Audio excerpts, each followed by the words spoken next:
We'll move to item 17, which is the reports and communications. Following reports and communication items are provided for council's information. No action can be taken on items under this section unless the council agrees to include it on a subsequent agenda. And we will begin with Council Member Cardoza, please. That's reports communications. That's two separate things. No, it isn't. You're correct. I'm sorry. Yes. It hasn't even been a long night. Okay. Yes. So the chamber was quiet the last couple of weeks. It's been very quiet. We'll be doing something this next 2 weeks. For meetings, I listened in on the LAFCO meeting. That was a very fun meeting to listen to. I'll let Councilwoman Espandola say what. Councilwoman. Yeah. Speak on that when it comes up, tell what went on there. I'm going to go to community events.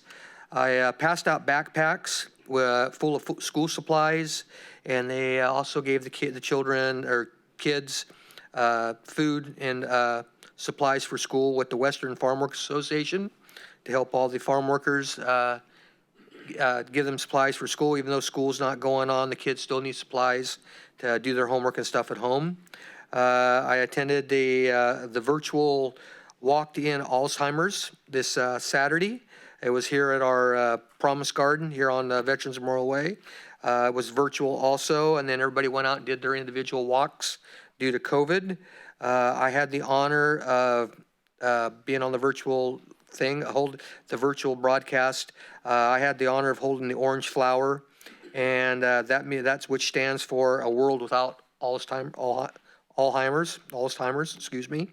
I did the tribute to 911 memorial on the 10th Street Bridge Friday night.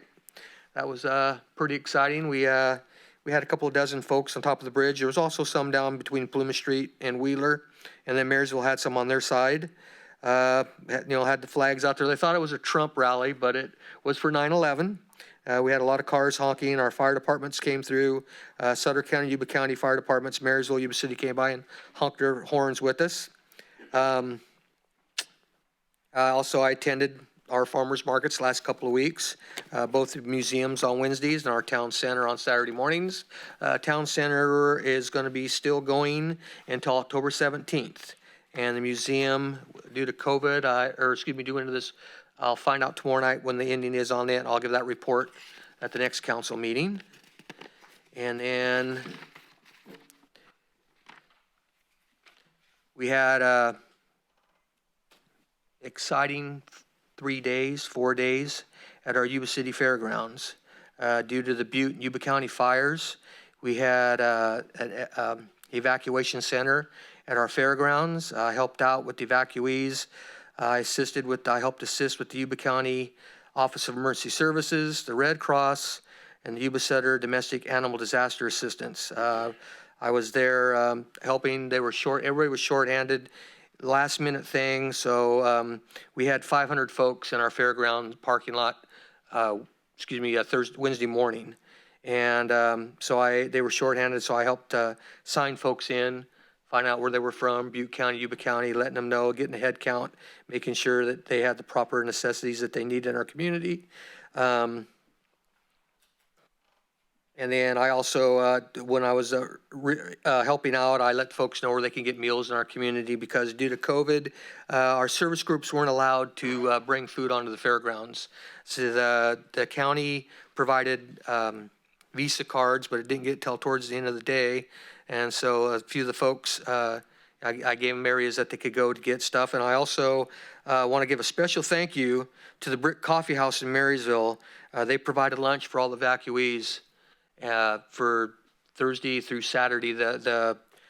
We had 500 people there Wednesday morning, and by Saturday, everybody was placed. A lot of folks got to go back home. A few folks got to go back home, but everybody was due to the Red Cross and Yuba County. They were placed in the seniors were placed in hotels, and then the other folks, they were sent back up to Yuba County to get taken care of, and they were also found places up in Brownsville where they could be. They were also able to go back home up there, which they're probably going to be coming back down here in the close near future. Let's see what else do we have here. We still need dog walkers at the fairgrounds. If they love volunteers, you must be at least 18 years old. They walk dogs 8 noon and from 4 to 7 daily until the animals get back to their owners. So if anybody's interested in that, I would really appreciate that. Like I said, it was which fire department was going to come in, Chief? I just lost thought. CAL FIRE was going to come into the fairgrounds. So the evacuees in the fairgrounds Wednesday morning had to move 3 times because CAL FIRE came in there and said they were going to take just the main area. Then they said they were going to take the main area in Franklin. Then they said they were going to take the main area of Franklin and C Street. So the poor evacuees had to move, and they ended up on Garden Highway and 2nd Street is where they ended up. But it was just a big strain that morning with the evacuees. And I really felt, you know, helping them and getting them from one place to another. You tell somebody, we'll go here, you're set. They go and they get set up, and then you go back 30 minutes, an hour later saying, oh, I'm sorry, you have to go somewhere else. So it was very nerve-wracking that morning, but we all made it. We made it through it. Habitat Humanity offered parking over in their lot in Marysville, so a few went over there. But overall, the community came together. We all worked together greatly. And like I said, the folks are either back home or they're in hotels being taken care of at this time. And that is it for me. Thank you. Thank you. Councilmember Espantola. Thank you. Thank you, Councilman Cardoza, for helping with the evacuations and all the work that you've done. I think I was going to start in a different location, but I'm going to start here. And I just want to take the moment to thank our firefighters and our law enforcement, but particularly our firefighters and our chief. Do you mind standing up for a little bit?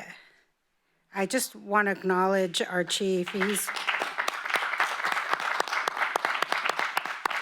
And I know some of our firefighters are still out there helping with these really strenuous, dangerous, and deadly, unfortunate fires. And I thank you from the bottom of my heart for all the hard work, the risk, and the dedication.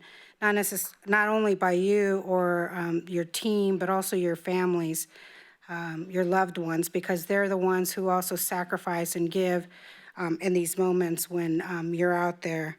And I am very encouraged because we're also helping our firefighters were recognized about mental health and the need for taking care of their mental health, and how our department is leading in that discussion and supporting each other, because when you're facing emergencies such as these fires or others, the strain, and Vice Mayor, you would know this really well, the strain and the daily grind of this can get to a person's well-being and their own mental health. And so I thank you so much, Jesse, for all the work that you're doing and your team in these times. So thank you with that. I'm also, I'm very proud of the 2 proclamations that we gave out this evening, gentlemen, in our city, for recognizing what is something that I find in our city so beautiful is the diversity, and recognizing Hispanic Heritage Month and the beautiful conversation about the Punjabi individual who did all what he did to sacrifice for the well-being of others. So I'm very proud of those 2 present proclamations that we had earlier in the meeting.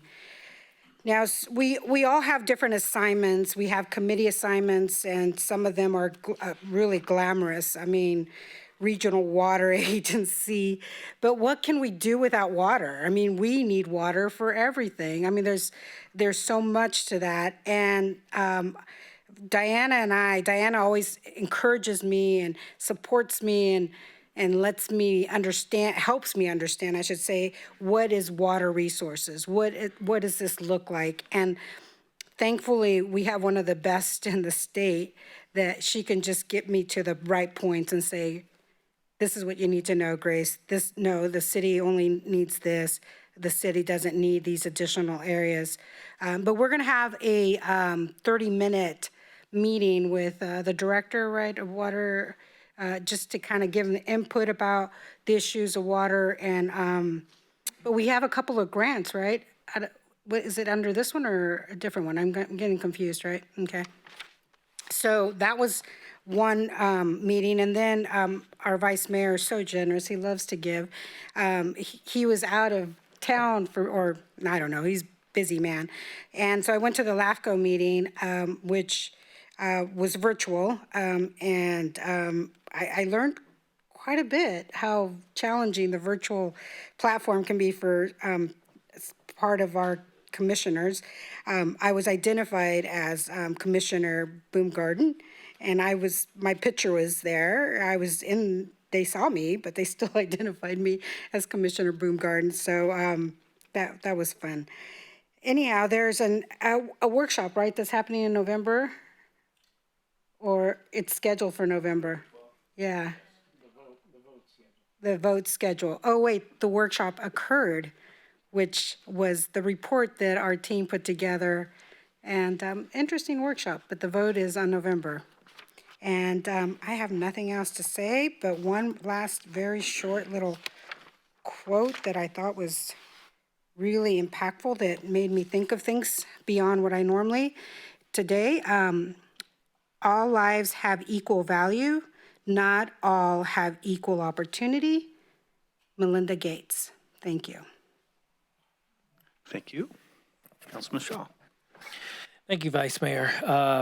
Since our last meeting, as I said earlier, I have been out of state at our ranch back in Alabama, working and enjoying blue skies and high school football, college football, and some sense of normalcy. So I came back really refreshed.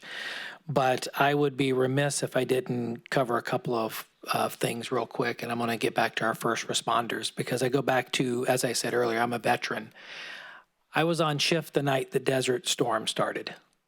I remember when we launched the first missile from the ships and started doing all the things that we had to do that I can still not talk about.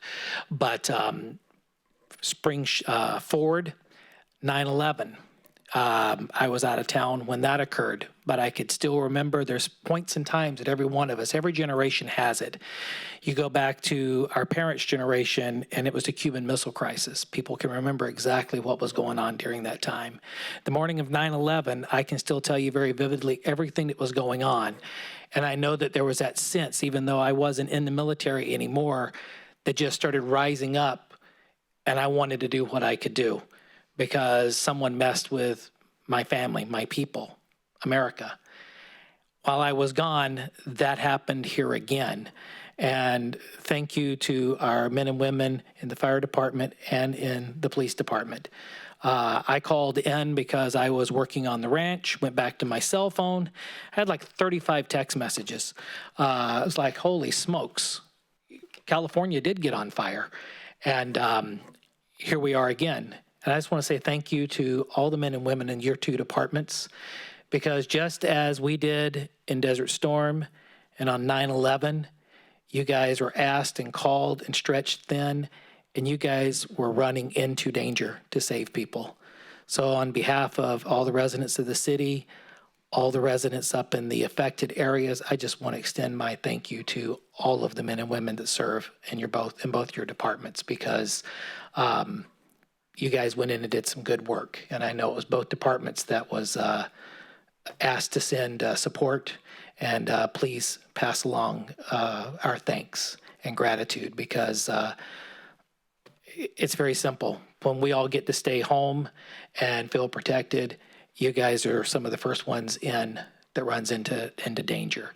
So with that, I will wrap it up. My committee assignments will be picking back up this week, starting on Thursday, and the different ad hoc committees and stuff we got on. So remember those affected, remember 9/11, remember what we went through back during Desert Storm.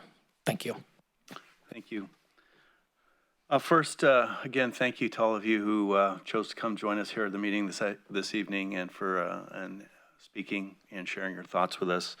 Again, Councilman Shaw said it as good as anybody could have said it. You know, we are desperately trying to get back to whatever normal is going to be and get our city open. There are certain things that we have absolute control over. You've pointed some of those out, taken those under submission.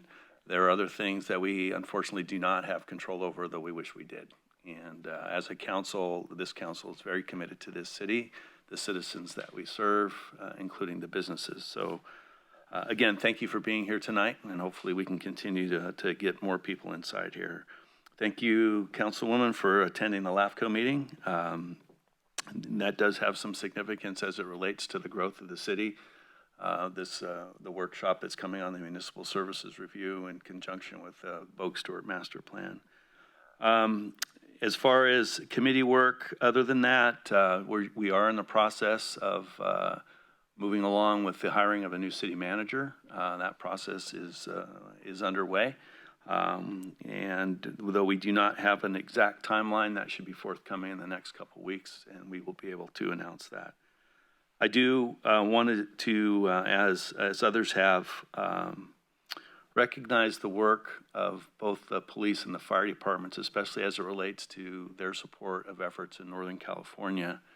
I don't think most people realize that when you get that call to rush to assist in an evacuation or in a fire suppression operation, the impact that has not only on you personally, but the family and those that are behind that have to fill in behind. So I know in this most recent incident, we had police officers that were requested to go support evacuation efforts.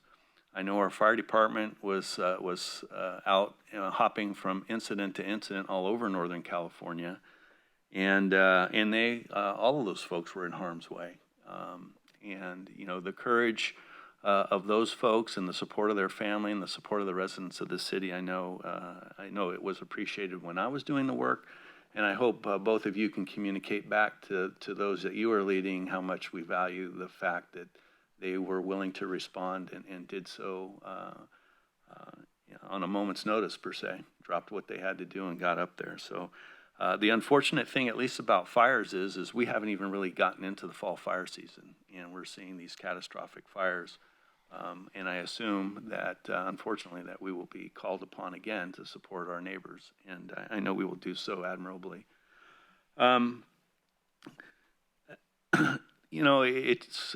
You know, this one's a little rugged. There's incidents that are happening throughout the United States, and thankfully we're not seeing that happen here in Yuba City. But I want to note the unfortunate attack on the two officers in the LA Sheriff's Department, and it's particularly disturbing to me to see what's going on in the country. And I admire the diversity of our community. I admire the fact that more often than not we're able to have civil communication and are tolerant of each other's views. And I'm just hoping against what it seems to be mounting odds that we can continue to exist here in Yuba City as insulated from some of that as possible.